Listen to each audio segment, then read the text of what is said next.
के अंदर एक ही तरह से किया जाता है अग्निहोत्र, हाँ, और उसके लिए 5 छोटे-छोटे नियम हैं, चेन में क्या है? और वो 5 जो डिसिप्लिन है, जो निश्चित समय निर्धारित है अग्निहोत्र के लिए, वो है सूर्योदय और सूर्यास्त का समय। तो इसी समय पर हमें अग्निहोत्र करना रहता है, और अग्निहोत्र करने के लिए पूरा जो समय है वो 10 से 12 मिनट लगता है। 8-10 मिनट अग्निहोत्र के अग्नि को प्रज्वलित करने में लगता है।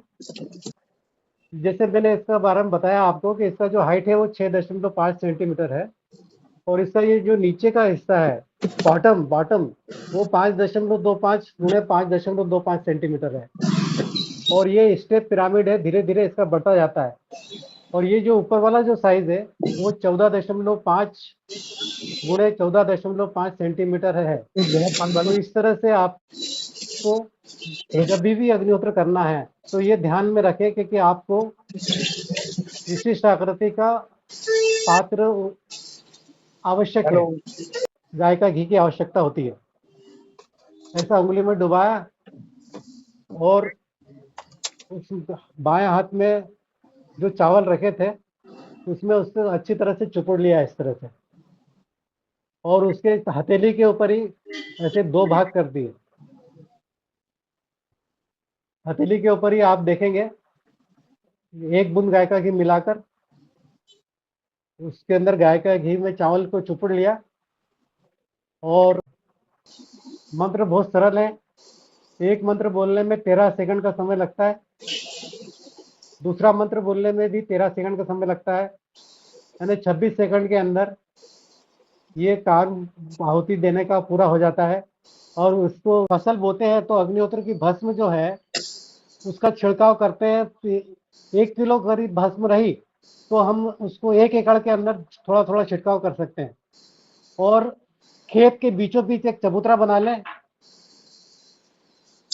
और चबूतरे के ऊपर अग्निहोत्र करें सुबह और शाम।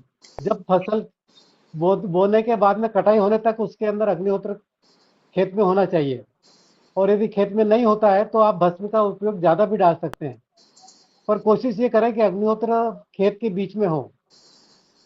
चौथा, इसके अंदर क्या होता है, इसका जो भंडारण करते हैं तो सल्फास और दूसरा केमिकल से अनाज को प्रिजर्व करने के लिए डालते हैं हम, उसकी जगह आप अग्निहोत्र की भस्म से उसको प्रिजर्व करेंगे तो आश्चर्यचकित परिणाम साबुत आपको आएंगे। उसके अंदर कोई कीड़े नहीं लगेंगे। सालों साल हम लोग अपने घर के अंदर रखते हैं तो 1 साल के ऊपर भी हो जाता है तो भी कीड़े नहीं लगते हैं उसमें, गेहूं के अंदर या किसी भी अनाज के अंदर। दूसरा, जब फसल हम बोते हैं तो उसके अंदर अग्निहोत्र की भस्म का छिड़काव करना चाहिए। वो कैसे कर सकते हैं? करीब 100 लीटर पानी में 2 लीटर गोमूत्र डालिए और 2 किलो भस्म डालिए, और उसको डंडे से इसको हिलाते रहिए, क्लॉकवाइज और एंटी क्लॉकवाइज।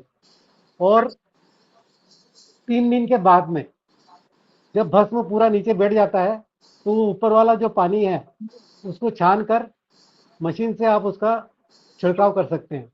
कीड़ा आए